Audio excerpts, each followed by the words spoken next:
பேரலை நேயர்களுக்கு வணக்கம். இன்றைய நேர்காணலில் மூத்த பத்திரிகையாளர் திரு பிரியன் அவர்கள் இணைந்திருக்கிறார். அவரோடு பேசலாம். சார் வணக்கம் சார். வணக்கம் சார். இப்போ பார்க்கும்போது மகாபலிபுர சந்திப்பு பாதிக்கப்பட்டவர்கள் கூட்டு வந்து சந்திச்சிருந்தாரு. அதுக்கடுத்து ஒரு பொதுக்குழு கூட்டம் அப்படின்னு சொல்லி கரூர் சம்பவத்தை பற்றி குறிப்பிட்டு நிறைய பேர் பேசியிருந்தாங்க. அதை தொடர்ந்து இப்போ பார்த்தீங்கன்னா தொடர்ந்து அடுத்தடுத்த நாள்லேயே வந்து ஜனநாயகன் படத்துடைய போஸ்டர் வருது. அடுத்து வந்து அந்த படத்துடைய முதல் பாடல் வந்து நாளைக்கு வெளியாகும் அப்படின்னு சொல்லி அறிவிக்கப்பட்டிருக்கு. இது எல்லாமே பேரலாக எப்படி சார் பார்க்குறது நாம? இல்லை, அந்த கரூர் சம்பவத்துக்கு தொடர்ந்து வந்து அவர் பலவீனமாக போயிட்டாரு, கட்சி வந்து செயல்படாமல் போயிடுச்சு, கட்சி வந்து கோமால போயிடுச்சு, அப்படி இப்படிலாம் பல பேர் சொன்னாங்க.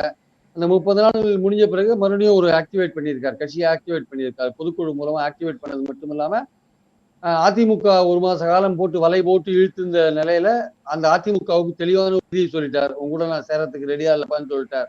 இப்ப அதிமுக தொண்டர்கள் தான் பாவம், நிர்வாகிகளும் வந்து மன ரீதியா சோர்வடைஞ்சிட்டாங்க. அவங்க சைக்கலாஜிக்கலா வந்து அட்டாக்டு, யாரு அதிமுக தொண்டர்களும் நிர்வாகிகளும். ஏன்னா அவங்களை எப்படி இவங்க தயார் பண்ணி வச்சிருந்தாங்கன்னா, அந்த உதயகுமாரும் செல்லூர் ராஜுவும் எடப்பாடியும் ராஜேந்திர பாலாஜி எப்படி வச்சிருந்தாங்கன்னா, நம்ம கூட்டணிக்கு தாவேக்கா வந்துடும், நமக்கு வெற்றி உறுதின்னு தயார் பண்ணி வச்சிருந்தாங்க. நீ தாவேக்கா வந்து கதவு மூடின உடனே அந்த தொண்டர்கள் இப்ப கேட்கறாங்க, என்ன சார் இப்படி எல்லாம் சொன்னீங்க, தாவேக்கா வரலையே, நம்ம கூட்டணி எப்படிதான் வெற்றி பெறுறது, நம்மளே பலவீனமா இருக்கோம், பாஜகவுக்கு எதிர்ப்பு ஓட்டு தமிழ்நாட்டுல இருக்கு, நம்ம எப்படிதான் வெற்றி பெறுறது, அப்ப எப்படிதான் போட்டி போடுறது, எதை நம்பி தான் போட்டி போடுறதுன்னு இப்போ வேலை செய்யறதுக்கு கூட தயங்குவாங்க போல் இருக்கு அதிமுக தொண்டர்கள். கிட்டத்தட்ட அந்த மாதிரியான மனநிலைக்கு அவங்களை கொண்டு காரணம் எடப்பாடி கொடியை பார்த்தவொன்னு, தாவேக்கா கொடியை பார்த்தவொன்னு பிள்ளையார் சொல்லி போட்டாச்சுன்னு சொன்னாரு பாத்தீங்களா.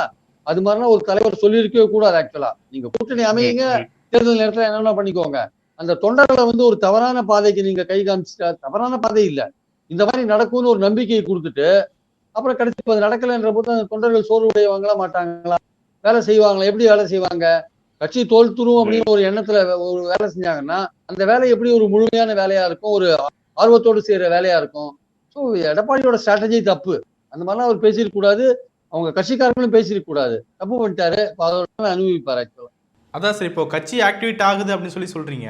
இந்த கடந்த 10 நாட்கள் இந்த செயல்பாடுகள் சந்திக்கிறது, பொதுக்குழு கூட்டம் நடத்துறது, அது மட்டுமே கட்சி ஆக்டிவேட் பண்ணுறதுக்கு போதுமானதாக இருக்கா? மக்கள் மத்தியில் ஒரு அதிருப்தி இருக்குது, அந்த அதிருப்தியை சரி பண்ணிடுறதுக்கு காரணமாக இருக்கா? இல்லை, இது மட்டுமே போராது கட்சி நடத்துறதுக்கு. மறுபடியும் அவர் வந்து பயணம் பண்ணணும், மக்களை சந்திக்கணும், பேசணும், உண்மையா பத்திரிகையாளர்களை சந்திக்கணும் சார். பத்திரிகையாளர்களை சந்திக்காத அவர் எத்தனை வருஷம் தான் காலம் கட்டுவாரு? ஒரு அரசியல் தலைவர் கட்சியை ஆரம்பிச்சு இத்தனை வருஷங்கள் 2 வருஷம் ஓடிட்டு இருக்கு கிட்டத்தட்ட. ஒரு வந்து ஒரு பத்திரிகையாளர் சந்திப்பு கூட நடத்தாத ஒரு அரசியல் கட்சி தலைவர் இருந்தாருன்னா அவர் ஏன் பயம்? பத்திரிகையாளர் சந்திக்கிறதுக்கு என்ன பயம் அவருக்கு? நீங்க மேடையில வீராவேசமா பேசுறீங்க, பேசுங்க, உங்ககிட்ட எல்லாத்துக்கும் பதில் இருக்குல்ல. உங்க ஆதவர்ஜனா வந்து அகராதியில இல்லாத வார்த்தையெல்லாம் பேசுறாரு, கனாபிதான் பேசுறாரு, அதை பார்த்துன்னு வேடிக்கை பார்த்துன்னு ரசிச்சுட்டு இருக்கீங்க. உங்களுக்கு தைரியம் இல்லையா? உங்களுக்கு பத்திரிகையாளர் சந்திக்க தைரியம் இல்லையா? தைரியத்தோட வாங்க. நீங்க கரூர் சம்பவத்துல திமுக மேல ஒரு பக்கம் இருக்கட்டும், நீங்க வாங்க, தைரியமா கேள்விக்கு எல்லாம் பதில் சொல்லுங்க, பத்திரிகையாளர் கேட்கிற கேள்விக்கு பதில் சொல்லுங்க. பாஜக எதிர்ப்புன்றது நிரந்தரமா இருக்குமா இல்ல இருக்காதான்னு பதில் சொல்லுங்க. வந்து தற்காலிகமான எதிர்ப்பு தானு சொல்லுங்க. இல்ல எந்த காலகட்டத்திலையும் நான் பாஜகவோட இனிமே கூட்டணி கிடையாதுன்னு அதை டிக்ளேர் பண்ணுங்க. இன்னும் உங்க மேல ஒரு டவுட் இருந்து தானே இருக்கு. சிபிஐ என்கொயரி உங்களுக்கு உடன்பாடு தான் கன்ஃபார்ம் பண்ணுங்க. சிபிஐ வந்து பாஜகவோட கைப்பாவைன்ற எண்ணத்துல இன்னும் தெளிவா இருக்கீங்களா, அதை கன்ஃபார்ம் பண்ணுங்க. இன்னைக்கு அந்த இல்ல சுப்ரீம் கோர்ட் வந்து சொன்னதெல்லாம் மேடையில மென்ஷன் பண்ணி பேசுறாரு. அப்போ அந்த சிபிஐ விசாரணை ஓய்வு பெற்ற நீதிபதி தலைமையிலான விசாரணையை ஏத்துக்கிறான்னு தானே அர்த்தம்? தாங்க. அப்ப சிபிஐ விசாரணை உங்களுக்கு எப்படி? நீங்க இப்ப சிபிஐ நம்புறீங்களா? கைப்பாவேன்னு சொன்னீங்களே, இப்ப நீங்க போய் சிபிஐ பின்னாடி ஒழிஞ்சுக்கிறீங்க. ஸ்டாலினை பார்த்து கேள்வி கேட்டீங்கல்ல சிவகங்கை விஷயத்துல, நீங்க ஸ்டாலின் ஏன் போய் ஒழிஞ்சுக்கிறாருன்னு கேள்வி கேட்டீங்கல்ல சிபிஐ பின்னாடி. இப்ப நீங்க சிபிஐ நம்ம எந்த அடிப்படையில் சிபிஐ நம்புறீங்க சொல்லுங்க. நீங்க அதுக்கு மேல உச்சக்கட்ட நீதிபதி பாக்குறாரு, நீங்க அது பாக்குறது ஒரு பக்கம் இருக்கட்டும், நீங்க சிபிஐட்டு தான் போய் சாட்சி சொல்ல வேண்டியது. சிபிஐ நீங்க நம்புறீங்களா? அதுக்கு பதில் சொல்லுங்க முதல்ல.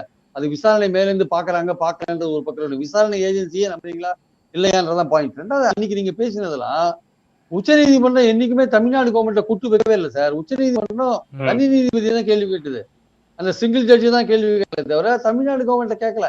அந்த எஸ்ஐடி போட்டது ஜட்ஜி தான், அவர் சொன்னதுக்கு அப்புறம் தான் போட்டாங்க.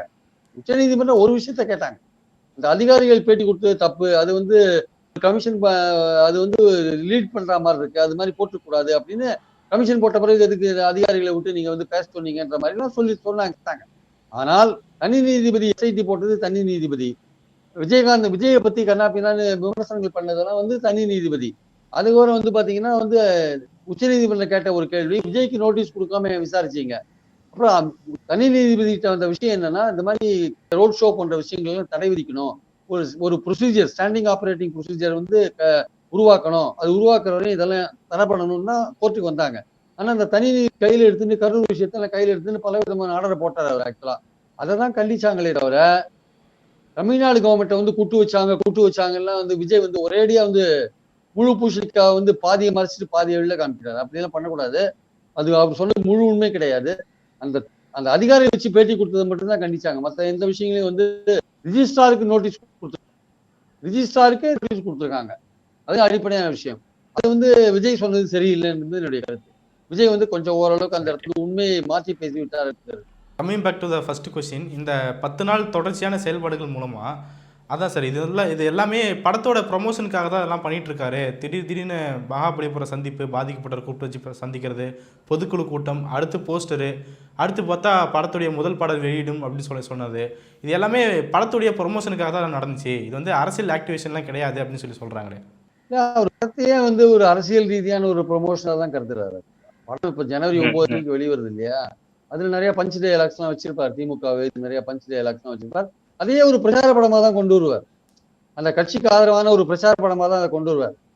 என்ன கேட்டா அவர் வந்து வருஷத்துக்கு இந்த தேர்தலுக்கு அப்புறம் கூட வருஷத்துக்கு ஒரு படம் 2 படம் நடிக்கிறதுக்கான வாய்ப்புகள் நிறைய இருக்குன்னு தான் நினைக்கிறேன். ஏன்னா அதை வந்து கட்சிக்கான பிரச்சாரமா பயன்படுத்துறதுக்கான வாய்ப்புகள் இருக்கிறதுனால கண்டிப்பா நடிப்பாருன்னு தான் நினைக்கிறேன். அதனால இந்த படம் வந்து அரசியல் ரீதியா வந்து ஒரு முன்னெடுப்பா நீங்க கருதுனீங்கன்னா அதுல எந்த தவறும் கிடையாது. ஏன்னா அந்த மாதிரிதான் கொண்டு வர்றாரு அந்த படத்தை. வந்து ஆளுநர் திமுக கட்சியை எதிர்க்கிறது, அப்புறம் அவங்க செய்யற செயல்களை விமர்சனம் பண்றது, இந்த பல விஷயங்களை வந்து கொண்டு வருவார். அந்த விஷயத்தை கொண்டு வரும்போது அது கிட்டத்தட்ட ஒரு பிரச்சார படம் மாதிரி தான் இருக்கும். அது ஒரு நோக்கம் அதுதான். Okay sir. படத்தை தன்னுடைய அரசியலுக்காக பயன்படுத்த போறாருன்னு சொல்றீங்க. ஆனா இன்னொரு பக்கம் பார்க்கும்போது தன்னுடைய அரசியலே வந்து அந்த படத்துடைய ப்ரொமோஷனுக்காக தான் பயன்படுத்தாருன்னு ஒரு வார்த்தை வைக்கிறாங்க சார். அரசியல் ரெண்டும் ஒண்ணுத்துக்கு ஒண்ணு உடன்பட்டு போற ஒரு விஷயம் தானே சார். ஒண்ணு கட்சி வந்து ஆரம்பிச்சது வந்து படத்தை வச்சு பிரச்சாரம் பண்ற ஒரு விஷயம். அவரு நம்ம நடிகரா இருக்கிறதுனால தான் நமக்கு செல்வாக்கு இருக்கு. ஸோ அந்த படங்களையும் நம்ம தொடர்ந்து கொடுக்கணும். அதே சமயம் நம்ம அரசியல் கட்சி ஆரம்பிச்சோம். அது வந்து திமுகவை எதிர்க்கிற ஒரு பாலிசியை நம்ம கையில் எடுத்திருக்கோம் அரசியல் எதிரியா.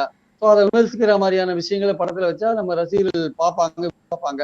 அது ஒரு பிரச்சாரமாகவும் அமையக்கூடும். எம்ஜிஆர் வந்து 72க்கு அப்புறம் எடுத்த சில படங்கள் வந்து திமுகவுக்கு எதிரான விஷயங்களை பல விஷயங்களை சொன்னதை நம்ம பார்த்தோம் நம்ம. அதனால அந்த அடிப்படையில் தான் அவர் போறாரு ஆக்சுவலா. அதனால படத்தை வெளியிடுவது இல்ல திமுகவுக்கு எதிரான பிரச்சாரத்தை அமைப்பது என்பது அவங்க ஸ்ட்ராட்டஜியில இன்னொரு விஷயமா தான் பார்க்கிறோம். திமுக எதிர்த்து பண்ற ஒரு அரசியல் கட்சியாக ஒரு ஸ்ட்ராட்டஜியில அது ஒரு படம் எடுத்து ப்ரமோட் பண்றது ஒரு அதோட சம்பந்தப்பட்ட ஒரு விஷயமா தான் அவங்க பாக்குறாங்க. சார், நம்ம டிடிவி தாவேகா கூட்டணி அப்படின்ற விஷயத்தை பற்றி பேசிகிட்டு இருந்தோம். அந்தபடி பார்க்கும்போது டிடிவி தினகரன், ஓபிஎஸ் அவர்கள் எல்லாமே தாவேகா கூட சேரும்போது தென் தமிழ்நாட்டில் தாவேகாவுடைய ரீச் கொஞ்சம் அதிகமாக இருக்கும், அவங்களுடைய ஓட் பர்சன்டேஜுக்கு அது உதவணும் அப்படின்னு சொல்லி ஒரு விஷயத்தை முன்வைக்கிறத பார்க்க முடியுது. அதை எப்படி பார்க்குறீங்க? அது சக்ஸஸ்ஃபுல் ஃபார்முலா தானா? கண்டிப்பா தென் தமிழகத்தில் வந்து டிவி விஜயோடலாம் கூட்டணி சேரும்போது நிச்சயமா வந்து அதிமுக போட்டி போடுற இடங்கள்ல அதிமுக தோக்கிறதுக்கான வாய்ப்புகள் நிறைய இருக்கு. ஏன்னா இதே கடந்த பார்லிமெண்ட் தேர்தலில் தென் தமிழகத்துல பல இடங்கள்ல டெபாசிட் இழந்தாங்கன்றத நம்ம பார்த்தோம் நம்ம. ஸோ அதனால டிடிவி வந்து போட்டி போடும்போது டிடிவி ஓபிஎஸ் செங்கோட்டைன்னு விட்டுருங்க, டிடிவி ஓபிஎஸ் சசிகலா இவரெல்லாம் வந்து அந்த விஜய் தரப்பு பிரச்சாரம் பண்ணும்போது அதிமுகவுக்கான அந்த தோல்விகள் பல இடங்கள்ல இருக்கு. ஆனால் இது நடுவுல வந்து இவங்களை எதுவும் மிரட்டாத இருக்கணும், அதான் முக்கியமான விஷயம்.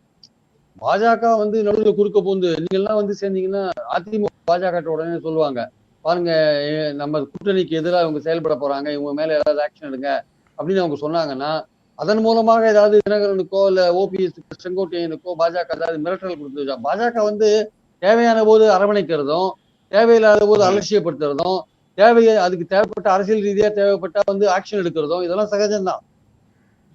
ரொம்ப ஒரு காலத்துல வேண்டியவங்களா இருந்தா அவங்க மேலேயும் ஆக்ஷன் எடுப்பாங்க. அதான் ரொம்ப வேண்டாதவங்களா இருக்காங்க இருந்தாலும் அரசியலுக்கு தேவையான வைப்பாங்க.